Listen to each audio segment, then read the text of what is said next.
Et on commence! Fascicule C01. Les caractéristiques d'un système de commande. À quoi ça ressemble un système de commande? Un Arduino, c'est-tu un système de commande? Oui, ça peut l'être. Mais pas nécessairement. Mais oui, ça peut l'être. Par contre, il va y avoir beaucoup de choses à ajouter autour pour que ça fonctionne. Tu peux pas brancher ça direct sur un relais, mettons, ou non, ça ne marchera pas, on va le sauter. Donc, un Arduino, c'est une plateforme de développement. Ce n'est pas un système de contrôle complet. Il manque du stock.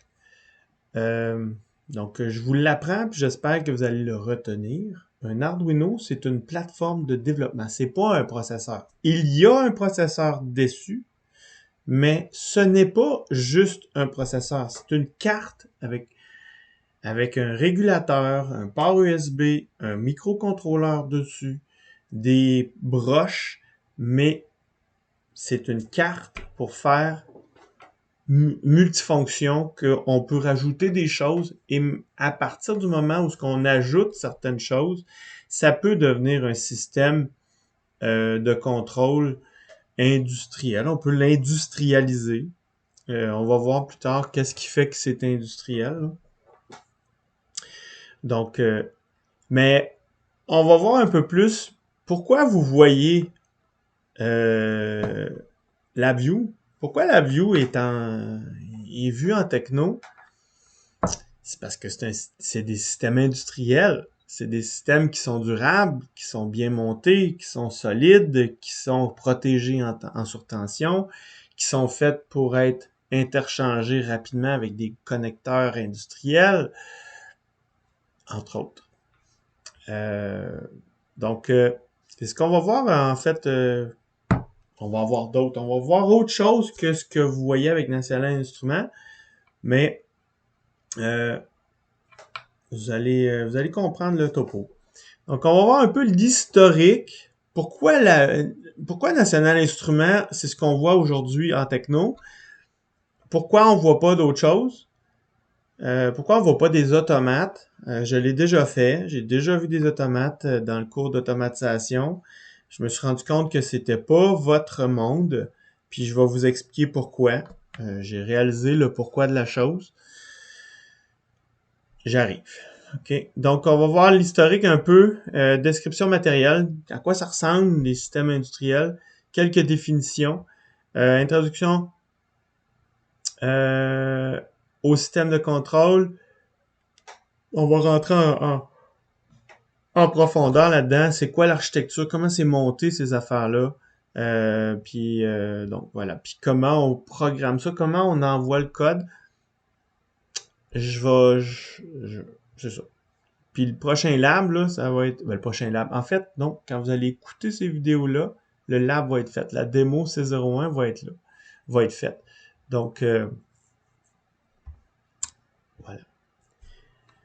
Donc, mise en contexte, le domaine d'automatisation est celui dont les équipements sont adaptés, certifiés pour l'environnement dans lequel le système automatisé évolue. Dans votre cas, vous travaillez avec de la physique. Donc, vos équipements sont faits pour faire de l'acquisition de données et pour faire du contrôle de phénomènes physiques. Donc, faire du contrôle de phénomènes physiques, souvent, il y a un peu de modélisation là-dedans, il y a un peu de traitement de signal là-dedans. Ce qui fait en sorte qu'un automate programmable n'est pas nécessairement adapté à faire ce que vous avez à faire. L'automate programmable va être fait juste pour faire du contrôle. Tu fais virer un moteur à telle vitesse précis, tu as un petit contrôle, tu as une petite interface, un gros, ça peut être un gros interface. C'est fait pour faire de la puissance. C'est pas tout à fait de votre monde. Je dis pas tout à fait. Ça peut l'être, mais c'est pas une habitude. Vous avez plus de la prise de données, un petit calcul ou des calculs ou un traitement à faire, sortir un résultat, un graphique, contrôler des instruments de mesure. Ça, c'est votre monde. contrôler des oscilloscopes, je sais pas moi, un photomultiplicateur, va-tu le dire, un spectrogramme, un spectromètre, peu importe, un UV-mètre, contrôler des instruments de mesure avec un port, ça, c'est votre monde. Beaucoup plus. Le monde de techno, c'est ça. C'est aussi être capable de prendre certaines décisions, activer un moteur, faire flasher une belle. OK. Donc, l'environnement, dans votre cas, ça va être des laboratoires, fabrication et production, fabriquer des instruments, fabriquer des capteurs, utiliser des capteurs, pas nécessairement des petits capteurs simples, ça peut être des capteurs complexes, il peut y avoir de l'optique là-dedans, contrôler des trucs optiques. Et là, on est un petit peu à côté de ce qui se fait habituellement en automatisation. Tu sais, en automatisation, moi je pense souvent là au monde du bois. Ceux qui font de la coupe de bois, c'est une scie qui est automatisée, gros moteur, grosse patente, des vérins, pis on va en faire un peu, des petits vérins, des choses comme ça, mais c'est pas des affaires de puissance. On n'est pas dans les mégawatts, là, on est dans les watts maximum, ok? On est dans watts. Donc, centre de recherche fondamentale et développement. Par exemple, on a des stagiaires qui vont aller faire de la mesure en acoustique. Bon, c'est un micro, le capteur. C'est des micros. Faire de la mesure en acoustique, c'est des cartes de son, c'est un petit ordinateur, un petit séquenceur, faire du traitement dessus avec un logiciel de traitement. Ça peut être LabVIEW. On en a d'autres qui sont dans des systèmes avec des fibres optiques, avec une petite machine qui va venir faire des slices dans la fibre pour faire un filtre de longueur d'onde. Ben, donc on va être capable de contrôler la slice, on va être capable de contrôler la hauteur, un profilomètre par exemple. Donc c'est du contrôle pareil, mais c'est pas une échelle de haute puissance, c'est de l'échelle c'est plus raffiné encore. Vous êtes dans un monde plus raffiné. OK. Fabrication et production. La production, par contre, là, on rentre dans quelque chose qui est plus critique. Fonctionnement critique. Chaque panne occasionne des coûts. La réparation doit être rapide. Donc, des composants modulaires, faciles à changer. La fiabilité des équipements est primordiale. Donc, il va y avoir des protections dessus, des protections électriques, mécaniques, peu importe c'est quoi. On veut la sécurité des opérateurs, étant donné qu'on est dans un environnement de production. Il y a des opérateurs, des technologues, des techniciens, puis des fois juste des manœuvres, des gens qui vont utiliser la machine. Donc, on doit s'assurer qu'il n'y a pas de blessure possible. Donc, on va utiliser, par exemple, pour faire du développement, on va utiliser des librairies certifiées. LabVIEW en fait partie. LabVIEW a des librairies certifiées. Leurs librairies sont faites pour être exempts le plus possible de bugs. Donc, on paye pour ça. C'est pour ça qu'on paye LabVIEW aussi cher. C'est pour être capable d'avoir des librairies et des fonctionnalités certifiées. C'est rapide à développer. Tu pognes ça, tu mets ça là, ça marche. Okay? Donc, la mise en marché est rapide. Vous aurez jamais la même rapidité qu'avec un Arduino. J'ai rien d'autre à dire. Optimisation de séquences. Je dis pas que Arduino est pas utile. Ça dépend de l'environnement dans lequel vous êtes. Si vous êtes dans un laboratoire de développement, c'est super utile. Parce que là, on n'a pas besoin d'avoir le fonctionnement critique.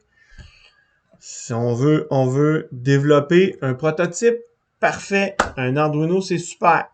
OK? Chacun son rôle dans chacune des tâches à accomplir, OK? C'est pour ça que vous voyez les deux. OK? Optimisation de séquence. On va optimiser une séquence afin de rendre le processus plus performant possible en énergie, le moins de rejets possible, le moins de temps. Donc, ça, c'est des choses qui vont être souvent dans le monde de la production.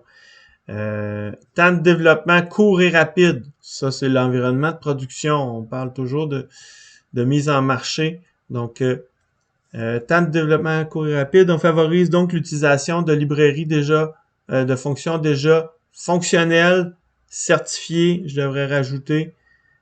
Système moins évolutif, habituellement l'ajustement des paramètres. Donc,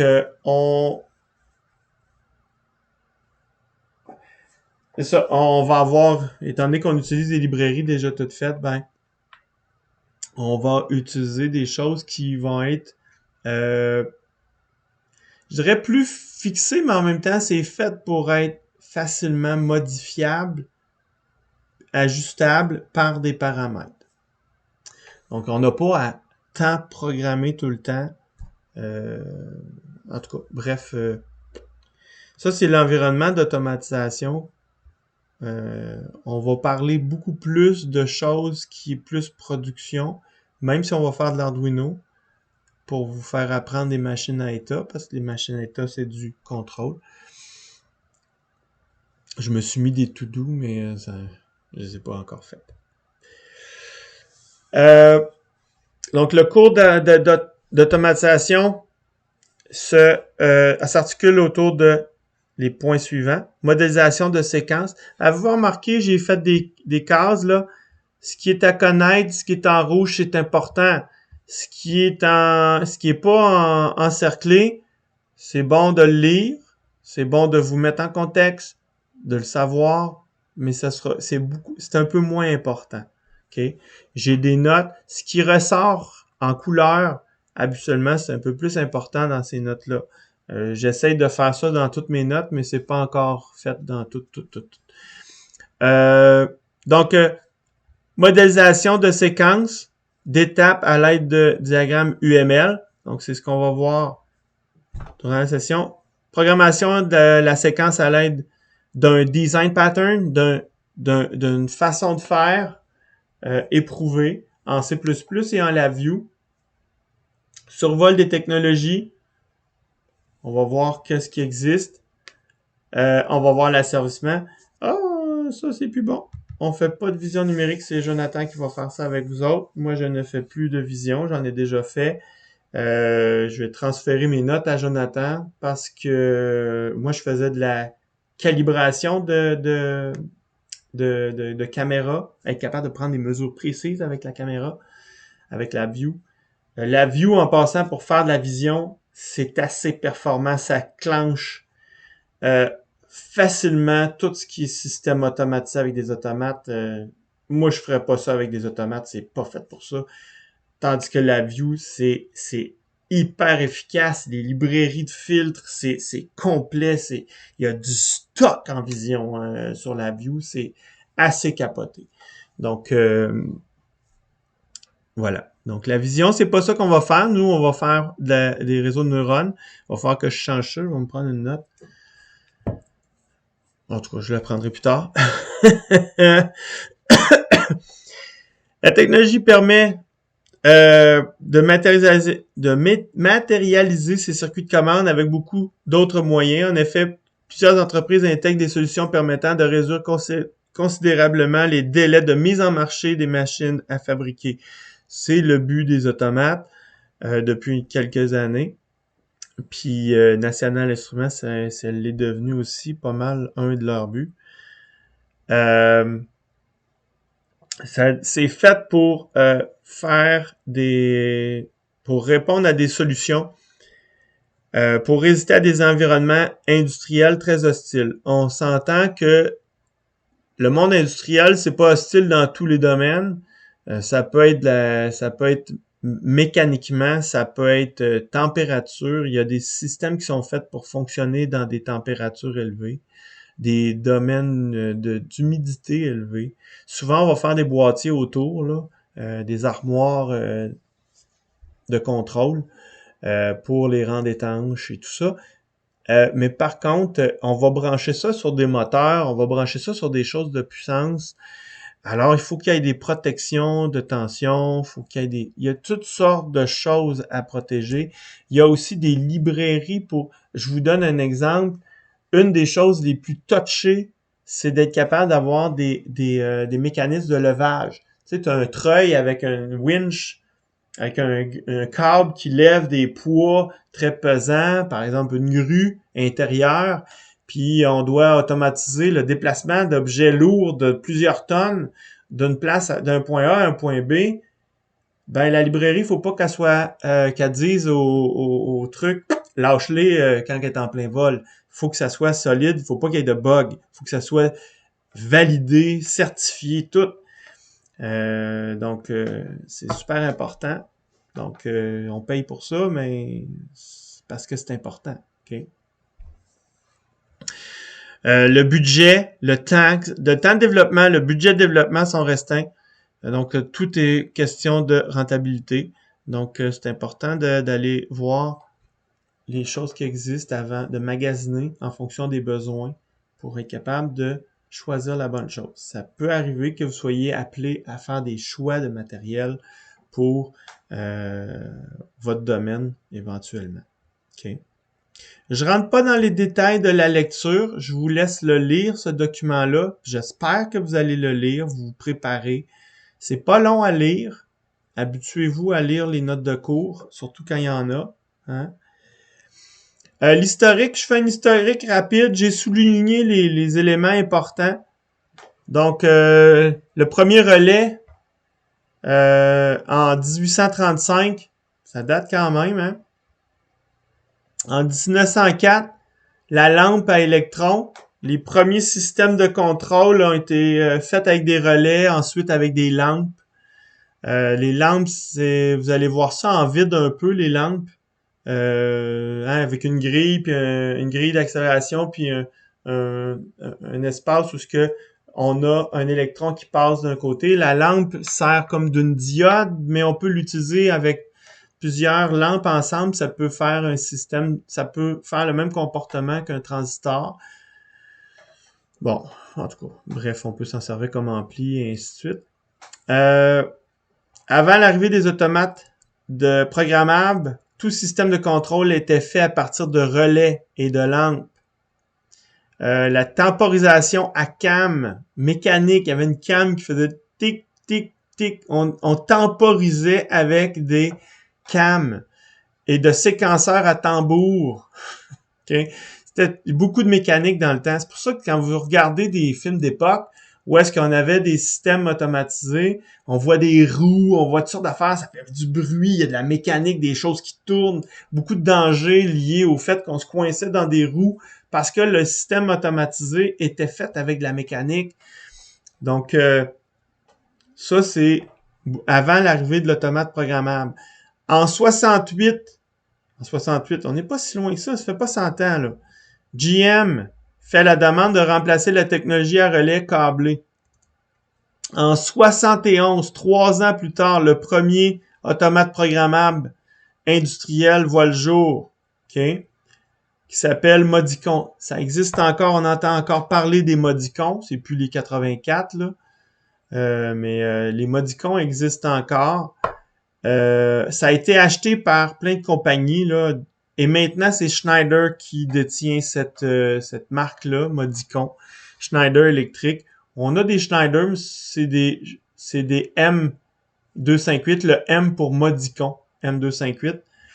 Donc, évidemment, on n'est plus en 71, mais ça, c'est en 71, le premier automate avec un processeur à l'intérieur, puis en tout cas, en fait, c'était pas des processeurs, mais c'était des relais intégrés qui permettait de faire la programmation. En 72, première version du langage C. 72, c'est tout de suite après, hein, 72. Langage C que vous connaissez maintenant. Les premiers balbutiements du langage C, les premières structures du langage C viennent des années 72. 75, Modicon introduit le premier API à base d'un processeur. Donc, le premier processeur en 75 dans un API. C'est pas un premier processeur, le premier processeur dans un API, un automate programmable industriel.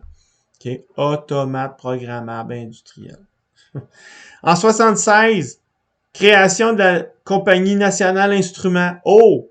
National Instruments, c'est pas la View, là. National Instruments, pas de la View encore. Première conception d'une interface GPIB compatible avec un ordinateur de l'époque. Il y avait le PDP-11 Le PDP-11, c'était un ordinateur qui prenait une armoire complète et National Instruments avait fait un système pour faire de la communication avec des instruments qui s'appelait GPIB. Et c'est pour ça que c'est encore utilisé parce que GPIB, c'est National Instruments. Ils l'ont fait évoluer évidemment, là, mais voilà. Donc, cette carte permet de connecter des instruments de mesure sur l'ordinateur. On peut maintenant faire de l'acquisition de données.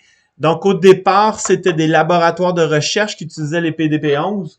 Donc, parce que c'était les premiers ordinateurs qui rentraient dans une salle. Puis, évidemment, on voulait faire des mesures. On automatisait la mesure avec un système GPIB plugué sur l'instrument. Puis, on était capable d'automatiser ça avec le PDP-11, qui est un ordinateur. On s'entend. On peut maintenant faire de l'acquisition de données et contrôler des instruments de mesure par ordinateur. C'est en 76, ok? C'était immense. En 77, la marque Modicon est vendue à Gould Electronic, puis plus tard, il manque un espace ici, AEG et enfin à Schneider Electric. Donc, je ne ferai pas nécessairement tout historique. En 77, c'est aussi la création du graphe 7. Donc, graphe fonctionnel de commande des états et transitions. C'est la première fois qu'on standardise un diagramme d'état.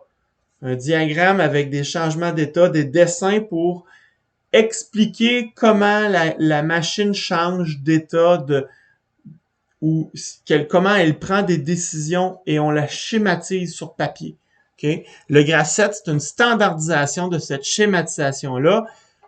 Nous, on verra pas le graphe 7, ça se rapproche beaucoup, mais on va voir plus le UML. Okay? En 79, sortie du protocole de communication Modbus, premier système de communication, premier réseau industriel de communication. Le Modbus est encore utilisé aujourd'hui.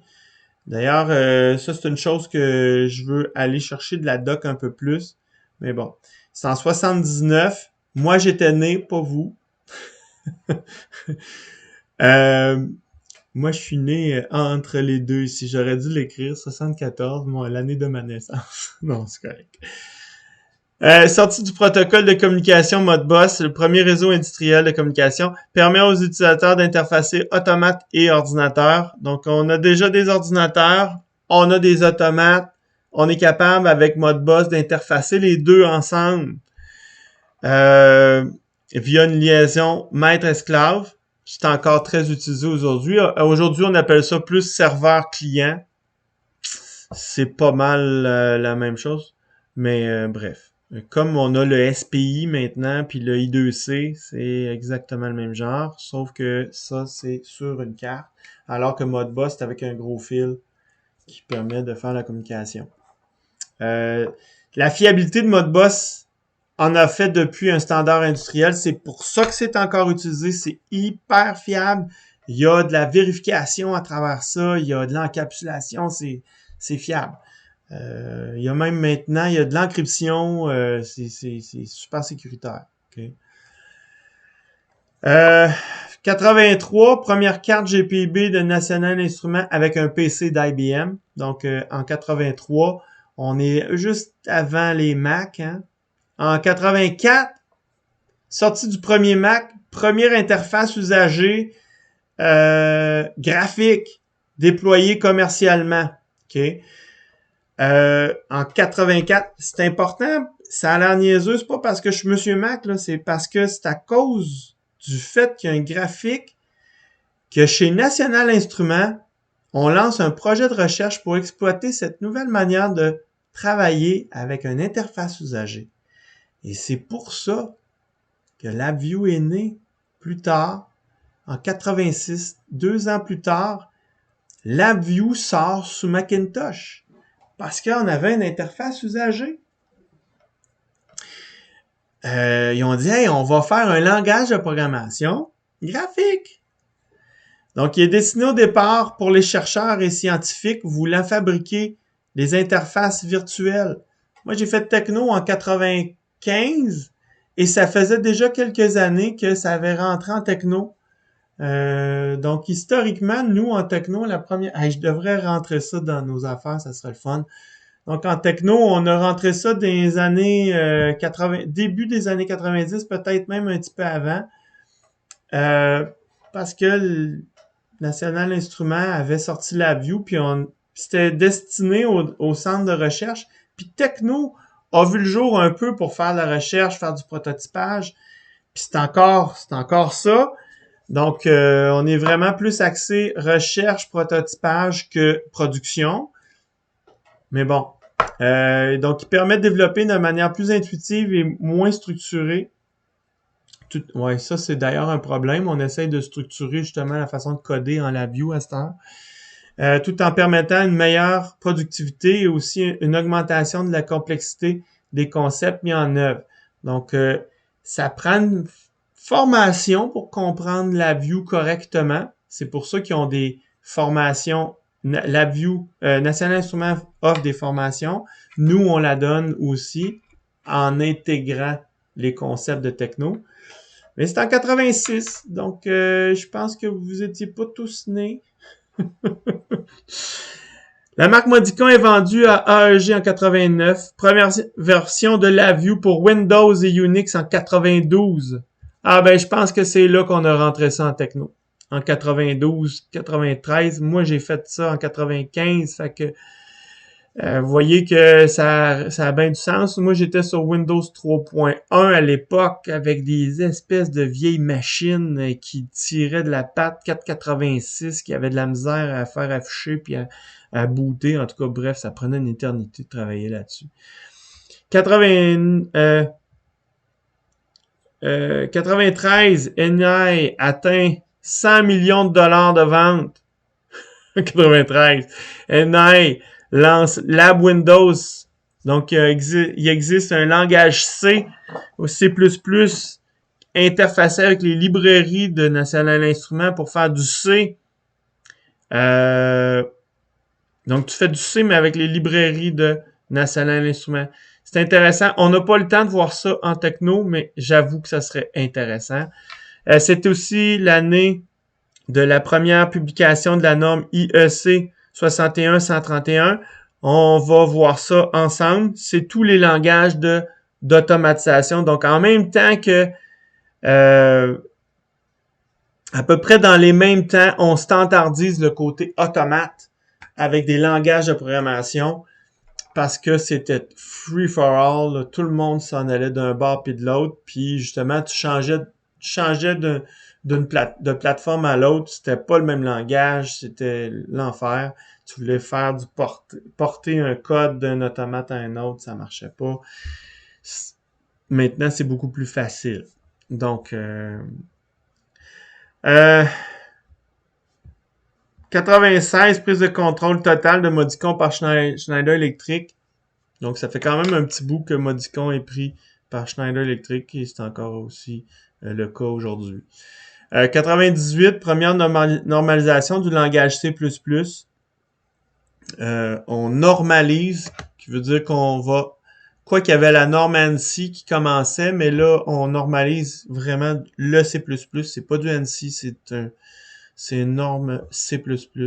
Fin des années 90, on commence à utiliser la View dans le cadre d'applications d'automatisation industrielle. On automatise des trucs, on sort des laboratoires, on rentre dans l'industrie de la fabrication de tout, et tout ça, fin des années 90. Okay? On peut remplacer des équipements coûteux dont les tâches sont dédiées à des équipements très flexibles et robustes de NI. Quoique c'est coûteux pareil avec du NI, mais ce qui est le fun, c'est que ça permet de faire du contrôle et du traitement de signal, ce qu'on pouvait pas nécessairement faire facilement avec des automates. Les automates, c'est pas des processeurs très, très puissants. Si vous prenez les équipements de National Instruments, il y a des processeurs hyper puissants là-dedans qui fait du calcul. C'est très rapide. Okay?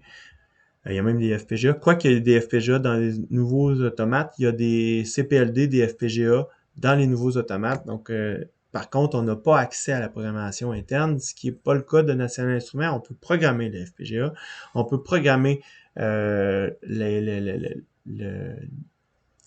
système d'exploitation peut être modifié même dans National Instruments. On peut vraiment faire bien des choses. On peut même faire du Python avec du National Instruments, faire du C, en tout cas, bref, vous avez accès à bien des choses standards, ce que vous n'avez pas nécessairement facilement accès en automatisation avec des automates.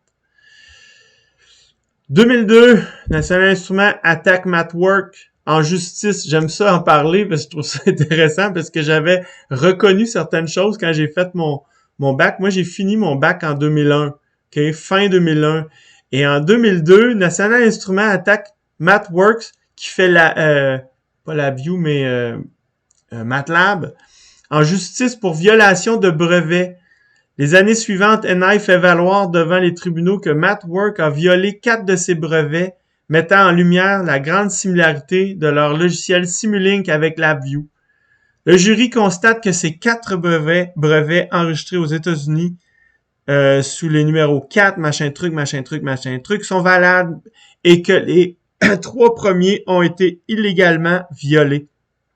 Après plusieurs appels, le cas est finalement clos en 2004 avec la décision prise par un jugement fédéral d'interdire à MathWorks la production et l'expédition de leurs produits Simulink aux clients de MathWorks. NI propose son toolkit LabVIEW Simulation Interface. Moi, je trouve ça vraiment drôle. Qui leur permet d'exploiter les données acquises en utilisant Simulink. Donc, ce qui servait avant avec Simulink a été, LabVIEW a proposé un toolkit pour faire du LabVIEW. C'est pas du LabVIEW, c'est du Simulink, mais ça appartient maintenant à National Instruments. C'est super cool, moi je trouve ça le fun. 2003. Les cibles utilisant LabVIEW sont étendues au FPGA, Palm OS et Windows CE. Hey, c'est cool. On peut utiliser LabVIEW sur des FPGA à partir de 2003. 2004, sortie des Compact Rio. En passant, les MyRio, ça, c'est une formule shrinkée, rapetissée, mais c'est exactement un Compact Rio particulier, mais c'est un Compact Rio, c'est la même infrastructure interne, c'est le même FPGA, les mêmes processeurs, tout. Okay, on va en reparler un peu plus tard. En 2005, fondation de la compagnie Arduino par 5 étudiants italiens. Donc 2005, ça fait quand même une couple d'années que ça existe là déjà. 3e édition de la norme IEC 61131. Donc on raffine la norme des langages d'automatisation. Le ladder, en passant, fait partie d'un de ces langages-là. Ça fait partie de cette norme-là. OK? Donc, on va voir ça à la fin de la fin du fascicule. OK? PLC Open et automatisation.com ont fait un sondage sur les préférences de langage de programmation sur les API. Juste un petit zoom là-dessus, là.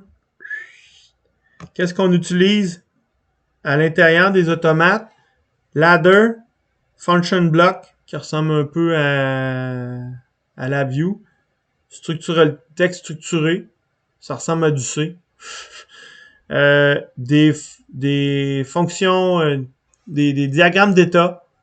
Ils appellent ça Sequential Function Chart. Ça s'appelle comme ça, c'est son nom.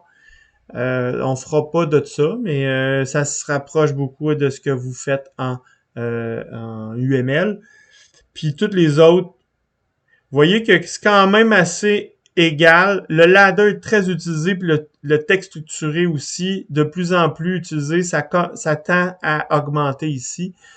Puis quand on tombe avec LabVIEW, ben là, LabVIEW, c'est un langage à part. Par contre, il y a moyen d'insérer ces langages-là, les langages que vous voyez ici, le texte structuré, le ladder, tout ça. On peut insérer ça dans une librairie. Il y a une librairie qui existe pour National Instruments pour pouvoir coder dans ces langages-là à l'intérieur de LabVIEW. Fait que ça, c'est intéressant. Donc, j'ai souligné une partie ici. Aujourd'hui, le langage ladder occupe toujours une place importante. Par contre, donc par exemple, en utilisant le Compact Rio programmé sur la Vue, on peut développer un système de contrôle et de supervision d'une machine ou d'un ensemble de machines. Tout le module de contrôle est autonome. Nanana. Ouais, c'est ça. Donc, dans le monde automatisation, ce que j'explique ici, dans le fond, ce que ça veut dire, c'est que dans le monde d'automatisation, vous pouvez utiliser la Vue et un module National Instruments. National Instruments est en train de s'infuser dans le monde d'automatisation parce qu'il y a quand même une facilité de programmation. Il y a certains modules qui sont plus avancés en LabVIEW qu'en automatisation, entre autres la vision. LabVIEW a pris la place énormément dans le monde de l'automobile. La plupart des systèmes de contrôle dans le domaine de l'automobile, c'est fait avec du matériel National Instruments. National Instruments ont été très agressifs dans les dernières années pour rentrer dans ce monde-là. Ils ont fait des systèmes d'interfaçage avec les anciens automates et ça a rendu la chose beaucoup plus facile. Puis ils développent des librairies, ils sont très dynamiques, fait que ça va vite dans ce monde-là. Donc, n'ayez pas peur d'apprendre et d'approfondir National Instruments. C'est sûr que c'est utile. Je pense à juste ici, pas loin, on a à Lillet, vous avez comment il s'appelle? Humano Médical. Leurs bancs de tests sont toutes faites avec du National Instruments. C'est fait pour ça. Faire des bancs de tests, c'est fait pour ça. Donc, tu prends des données, tu les interprètes, tu dis si ça marche ou ça marche pas. Donc, c'est ça un banc de test. Donc, voilà. OK, j'arrête là pour la prochaine vidéo. On va voir ça ensemble. Ciao.